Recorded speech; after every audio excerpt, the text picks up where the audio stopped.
Ya, Pak Erwin, terima kasih Pak. Eh Share screen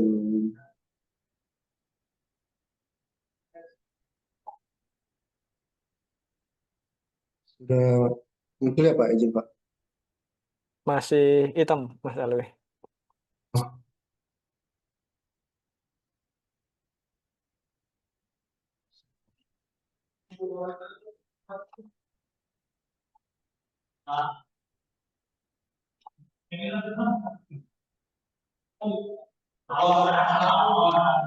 Bentar ya Pak. Oke, share-nya pakai yang entire screen aja, Mas Alwi. Oh, entire kerja. Entire screen aja.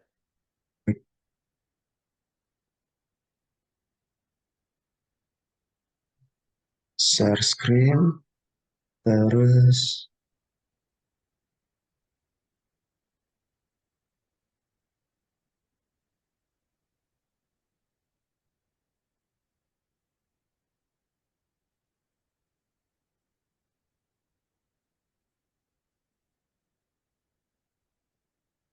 apakah masih belum terlihat Pak?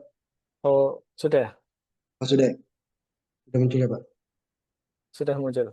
Oke, silahkan.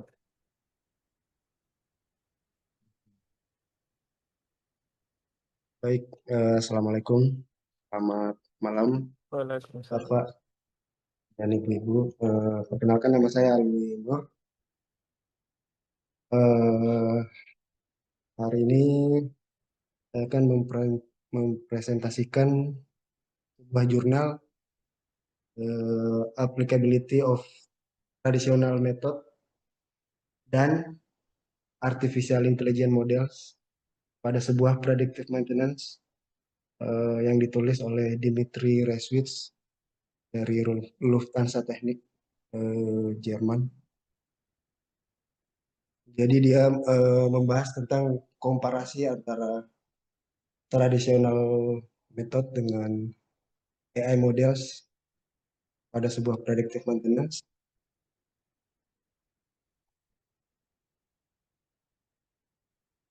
yang dilatar belakangi oleh eh, optimasi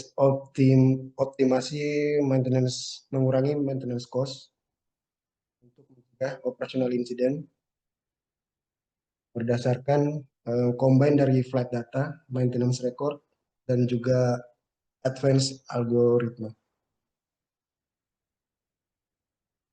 Yang dimana jurnal ini membahas sebuah study dari kebocoran hydraulic fluid pada sebuah pesawat Airbus 320.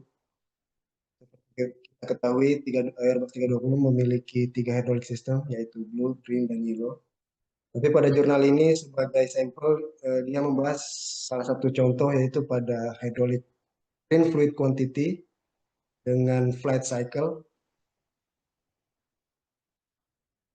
untuk mendetek seberapa banyak kebocoran fluida yang terjadi pada hydraulic system green tersebut. Jadi poinnya dia membahas untuk mendetek kebocoran yang terjadi, komparasi manakah yang lebih baik antara tradisional method dengan AI models. Sekilas tentang green hydraulic system pada Airbus 320 itu memiliki maksimum level di 18 liter, lalu minimum atau low level warningnya di 3 liter, dan normal range-nya, normal levelnya di 14 liter. Jadi antara 14 liter sampai 18 liter untuk green system. Lalu masuk kepada pembahasan dari jurnal ini. Pertama, karena jurnal ini membahas komparasi antara tradisional method dengan AI models untuk mendetek sebuah kebocoran. Yang pertama, pada tradisional method yang dia pakai ada dua jenis, yaitu linear regression dan juga state space model. Perbedaan dua tradisional method ini adalah jika linear regression itu adalah simple kalkulasi dengan menghitung antara fluid quantity dengan flat cycle. Untuk yang kedua, state space model itu karena dia dibantu oleh sebuah sistem yang dinamakan Kalman filter.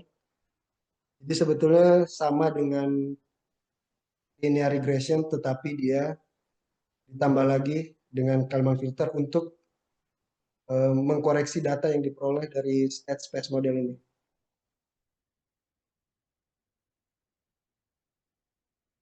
Yang pertama, untuk linear regression model itu memiliki formula beta 0 ditambah beta 1 dikali T. Yang dimana beta 0 itu adalah initial fluid quantity, beta 1 adalah leak rate-nya, seberapa banyak fluid yang berkurang di setiap flat cycle. Dan T-nya adalah jumlah cycle. Keuntungan dari linear regression model ini itu dia lebih simpel, stabil, dan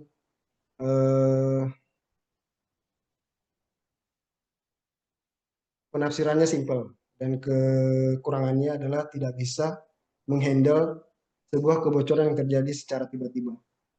Yang dimaksud adalah unscheduled maintenance saat pesawat sedang beroperasi. Lalu tradisional metode yang kedua adalah ini untuk grafik dari linear regression model itu dia mengkomparasi antara quantity liters dengan flat index cycle. Grafiknya adalah ada raw data. Dari raw data ini dikalkulasikan berdasarkan mathematics computation menghasilkan data quantity state untuk menghitung seberapa banyak kebocoran fluid atau bukan kebocoran, seberapa banyak fluid yang berkurang tiap flight cycle saat pesawat beroperasi. Lalu yang kedua, ini masih tradisional method adalah state space model. Simpelnya sama dengan tradisional method yang pertama, hanya dia ada tambahan di sini untuk mengkalkulasi dari hasil perhitungan dari linear regression. Jadi setelah linear regression ini dihasilkan, leaky rate-nya berapa, lalu dia ada dikompresi lagi, karena hasil linear regression ini adalah data yang bersifat ketidakpastian. Untuk state space model ini hasilnya ditambah lagi dengan correction step untuk menghasilkan data yang sedikit lebih pasti.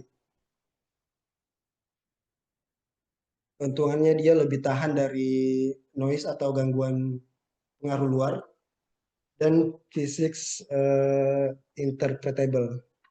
Pada model tradisional, linear regression hanya memberi estimasi sederhana terhadap tren penurunan fluid.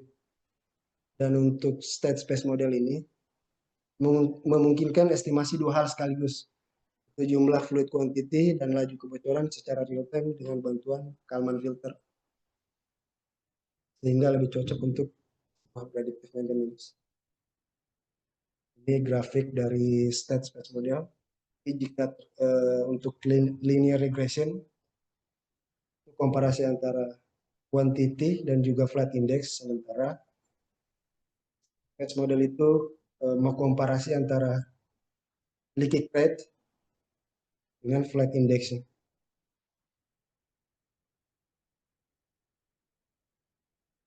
Ini untuk tradisional method. Lalu kemudian kita masuk pada AI model. Jadi pada jurnal yang ditulis oleh Demetri ini komparasi antara tradisional method dengan AI model, dan untuk AI modelnya itu dia di sini menggunakan LSTM neural network. Long short term memory adalah jenis jaringan saraf tiruan yang termasuk dalam kategori recurrent neural network, dirancang khusus untuk memproses data secara berurutan. Jadi cara kerjanya dari forget data, yaitu menentukan informasi mana dari masa lalu yang akan dilupakan. Lalu inputnya adalah menentukan informasi baru mana yang akan disimpan. Dan outputnya adalah menentukan informasi mana yang akan dikeluarkan dari memori ke langkah berikutnya.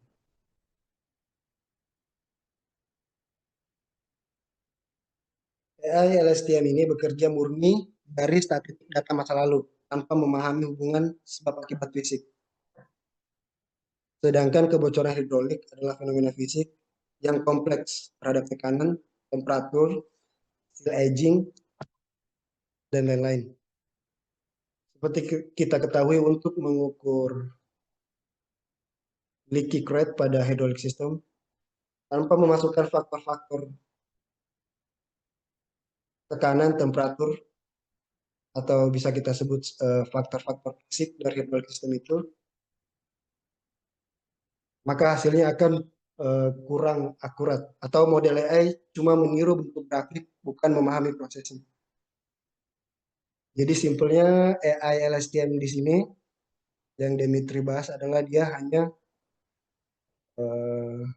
mengaverage rata-rata pengurangan fluid berdasarkan data-data di masa lampau. Dari grafiknya itu, dari leaky rate dan juga flight indexnya, di sini grafiknya bisa plus dan juga bisa minus. Kalau di tradisional method itu grafiknya selalu turun, karena seperti kita ketahui hydraulic fluid itu selagi tidak ada penambahan atau filling procedure dari maintenance staff, fluid itu pasti akan berkurang. Sementara pada AI model ini terjadi keambiguan data, yaitu fluid ini bisa bertambah suatu ketika dan juga bisa berkurang. Jadi leaky rate-nya sangat noisy atau tidak akurat. Hasil prediksi atau tingkat kebocoran tidak stabil. Banyak fluktuasi acak, tidak mencerminkan kondisi nyata dari sistem hidrolik. Nilai kebocorannya naik turun secara acak. Padahal secara fisik fluid seharusnya selalu berkurang. Jadi kurvanya mestinya turun dan konsisten.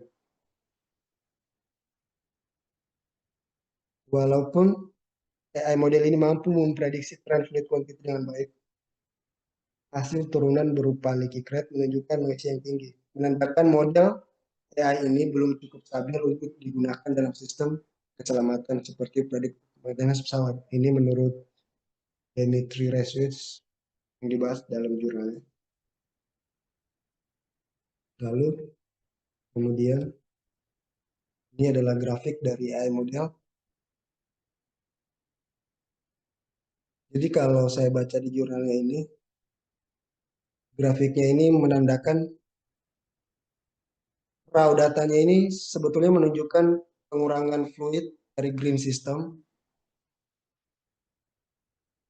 secara stabil, tetapi hasil dari pembacaan AI model, karena dia hanya mengandalkan data di masa lampau, mengkalkulasi data di masa lampau, hasilnya malah turun secara tiba-tiba, atau bisa kita sebut tidak akurat.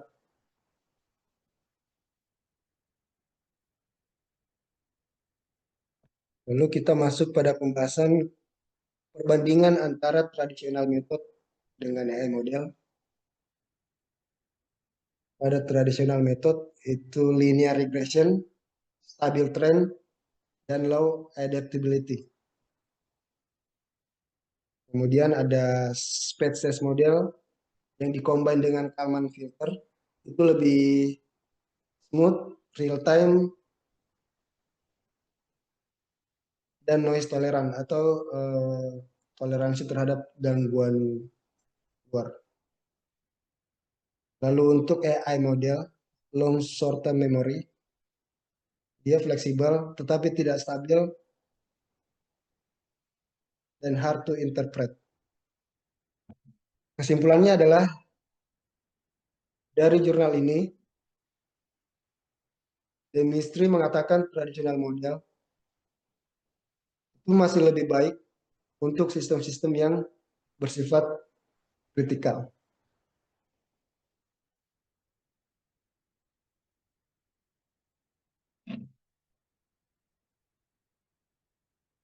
Lalu yang terakhir adalah kesimpulannya adalah tradisional model itu masih mengungguli dari AI model long short term memory untuk Airbus 320 untuk mendeteksi hydraulic leakage.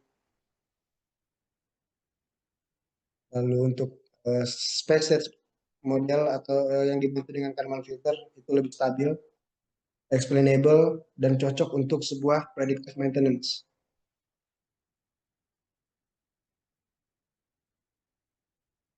Lalu Dimitri Rainwitz ini juga dia juga bilang untuk AI model itu mungkin lebih cocok untuk sebuah sistem yang lebih kompleks, multivariate system, tetapi juga membutuhkan validasi yang cukup kuat dalam hal predictive maintenance untuk hydraulic leakage pada sebuah hydraulic system di A320. Jurnal ini mengatakan untuk tradisional method masih lebih unggul dibanding dengan AI model. Dan untuk AI juga membutuhkan sertifikasi pada aviation.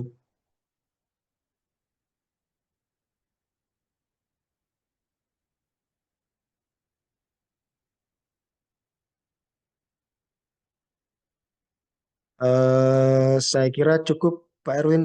Berikut yang dapat saya capture dari jurnal yang ditulis oleh Dimitri Reswit ini. Lebih dan kurangnya, mohon maaf. Terima kasih Bapak-bapak dan Ibu-ibu. Oke, Kembali kepada Pak Erwin. makasih Mas Alwi. Terima kasih Pak. Oke, langsung saja kita buka untuk diskusi tanya jawab. Silahkan Bapak Ibu sekalian. Izin bertanya Mas Alwi, Pak Erwin. Iya, silahkan. Mas Alwi, ini Ya, kan Pak Erwin. untuk mencari apa tadi ya, leak ya, Mencari menghitung leaky crate ya. leak rate ya. Ya, benar. Dia itu, oke tadi kan pakai filter tuh, Kalman filter ya. Kalman filter. Itu mereknya kan ya, Oh ya, merek itu ya. kalau nggak salah, nggak tahu ya. Nah, Kalau nggak salah kalau benar. yang AI, kalau yang AI-nya ini dipasangnya di mana? AI-nya dipasang di mana?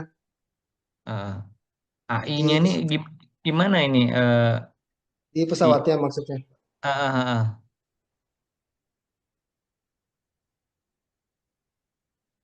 eh Kayaknya nggak terpasang di pesawat kayaknya. Enggak ya? Benar nggak? Kalau yang saya tangkap nih Bang Willy, itu dia menggunakan AI untuk mengukur leak rate-nya, menggunakan AI model ini. Kayaknya nggak langsung di pesawat ya kan.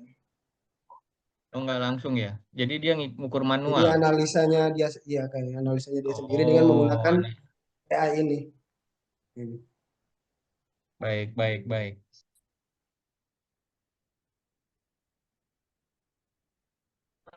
Izin sebentar, Pak. Ada telepon. Silakan lanjut. Izin menambahkan boleh, Mas Alwi. Ya, Bang Graneto. Ya, jadi saya baru baca-baca juga nih, ada info baru juga kan, baru tahu. Ternyata tuh Kalman filter itu tuh algoritma matematikanya dia untuk mengestimasi keadaan suatu sistem dinamis yang berubah seiringnya waktu. Jadi tuh bukan merek ya, mungkin ya Pak Weli ya. Kalman filter tuh gitu metode algoritma matematikanya untuk mampu Sebuah apa sistem namanya ya gitu ya. Bener nggak? Iya, jadi tuh algoritma matematika yang dipakai AI-nya, namanya tuh si filter Kalman filter ini. Algoritma ini bekerja secara rekursif menggabungkan prediksi keadaan sistem berdasarkan model gerak dengan pengukuran yang akurat. Ini juga diterapkan di ini, masalah kalau boleh saya tambahkan tuh di GPS sama di kalau di bandara tuh di TICAS. TICAS itu yang untuk anti collide itu untuk jadi tuh pesawat mau mendarat langsung udah kebaca gitu. Itu masalah. Itu aja Pak Erwin. Terima kasih. Ya, Terima kasih Bang Reneto. makasih Mas Neto. Dia memang benar meluruskan saja untuk Kalman filter itu sebuah algoritma. Jadi algoritma estimator. Artinya dalam hal ini kan seringkali misalnya dalam eh, sebuah sebuah mesin prediksi itu. Nah, sebuah mesin prediksi kan tugasnya untuk mengestimasi ya, mengestimasi kira-kira dari proses prediksi tersebut itu apakah tepat apa enggak. Sedangkan inputan-inputan dari sensor-sensor, kemudian inputan dari data-data, terkadang kan di situ akan ada noise, ada kesalahan. Nah, dalam hal ini Kalman filter itu menganggap atau menormalisasi dari kesalahan agar proses estimasinya itu menjadi lebih baik. Tadi seperti yang disampaikan oleh Mas Neto. Jadi untuk Kalman filter ini sebuah algoritma, sebuah cara cara pikir atau sebuah eh, gampangannya sebuah rumus, sebuah formula untuk bisa memprediksi tersebut. Itu saja. Oke, silahkan dilanjut Pak untuk Erwin, diskusinya. izin Iya, bertanya. Kalman filter ini bisa nggak sih kalau dikatakan dia adalah sistem pendukung dari linear regression yang tadi dilakukan gitu nggak sih Pak? Memperkuat apa yang dihasilkan oleh linear regression tadi. Bisa dikatakan seperti itu nggak sih Pak? iya, memang fungsinya seperti itu. Jadi dari linear regression itu kan input datanya kadang pada saat proses collect data tersebut ada beberapa data yang anomali gitu ya. Artinya katakanlah dari banyak data tersebut ada sebaran data yang mungkin 2 atau 3 data itu yang sangat jauh dari prediksi kita itu. Oh, ternyata misalnya kerusakannya biasanya ini saja, tapi kok ternyata rusaknya yang lain gitu. Nah, data tersebut itu dinormalisasi dan dalam proses pengambilan keputusan itu dibantu oleh Kalman filter ini.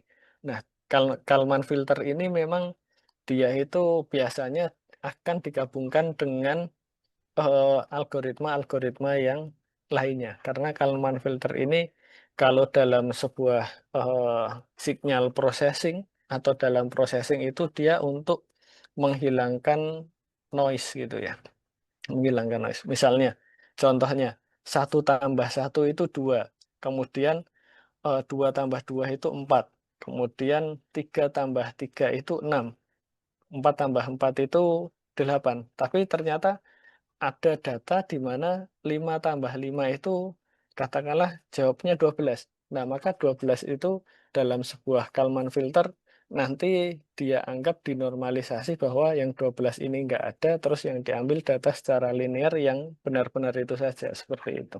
Jadi Kalman filter itu menghilangkan dari beberapa noise, tapi dalam hal ini memang penggunaannya sangat banyak sekali dan kalau dikatakan sebagai sebuah sistem pendukung sebenarnya eh, benar juga karena Kalman filter itu fungsinya memang sebagai ibaratnya penguat dalam proses pengambilan keputusan, baik itu proses pengambilan keputusan secara langsung maupun secara tidak langsung. Artinya tidak langsung berarti dia menggunakan algoritma yang lainnya juga, artinya algoritma yang hybrid. Seperti itu, Bu Hanif. Baik, terima kasih Pak Erwin. Ya, silahkan. Ada lagi Bapak Ibu sekalian? Pak, mungkin mau bertanya sedikit ke Pak Alwi. Ya, silahkan. Jadi Monggo. kalau ini Pak mungkin saya kelewat menyimak atau bagaimana. Saya pengen tahu terkait dengan dataset yang digunakan oleh LS tadi. AI-nya kan LSTM tadi ya Pak ya. Dataset Iya. apa sih Pak yang dimasukkan ke LSTM itu?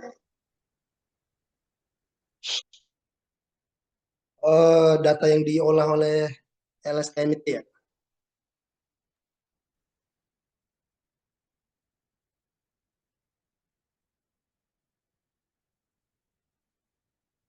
Kalau sepertinya dari flight data recorder ya kayaknya Ibu.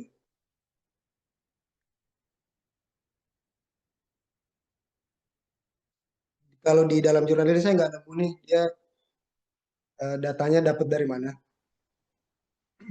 Nggak tahu, saya nggak nemu atau kurang data detail nih. Tapi kalau saya jawab berdasarkan pendapat saya pribadi, mungkin dari flight data recorder atau manual dari perhitungan penambahan hydraulic fluid quantity di teman-teman maintenance di lapangan seperti itu. Oh Jadi iya. saya cuma bisa jawab itu aja sih. Baik, Pak. Berarti kalau data berarti kan katanya Kayaknya terkait sih dari hidrolik. flight data recorder Oh ya. dari Baik, Pak. Terima kasih Bu Fajar.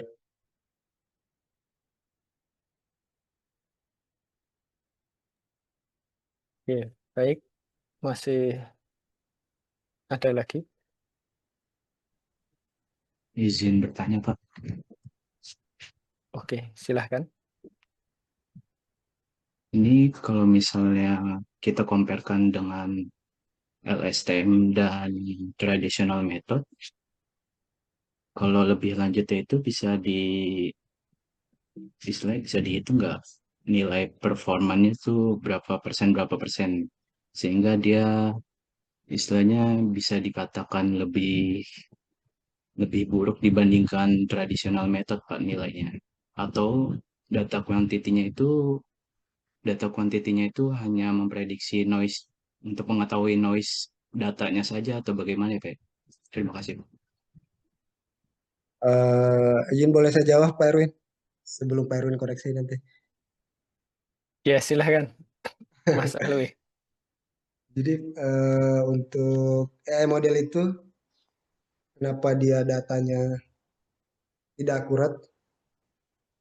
Jadi di jurnal itu dia bilang AI model itu murni hanya mengkalkulasi data dari apa yang diperoleh dari data masa lampau. Jadi misalnya hari ini kuantitinya 15 liter. Lalu di hari itu maintenance staff-nya melakukan penambahan hydraulic green system 2 liter misalnya. Jadi dia menjadi 17 liter. Sehingga terjadi grafik naik turun. Sementara AI model ini mengkalkulat data ini full sebagai leaky rate. Jadi dia nggak menganggap itu adalah penambahan. Jadi kalau di grafiknya tadi itu grafiknya AI model itu dia menghitung leaky rate, tapi hasilnya malah fluidnya nambah. Jadi itu sih Pak Erwin. Izin, Pak. Noise-nya yang saya tangkap itu.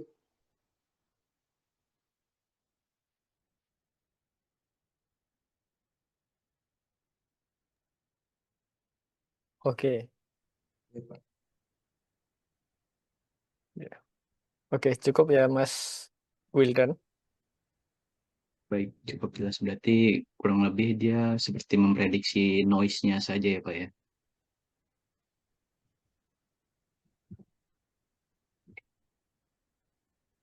Iya Pak, memprediksi berdasarkan full data yang diperoleh di data-data sebelumnya. Nah, itu datanya, jadi ada beberapa data yang harusnya nggak usah dikalkulat, dia kalkulat semuanya. Baik, baik. Jelas, terima kasih ya Pak. Terima kasih Pak Wildan. Oke, baik. Terima kasih Mas Alwi. Untuk Mas Alwi kita cukupkan. Terima kasih. Untuk selanjutnya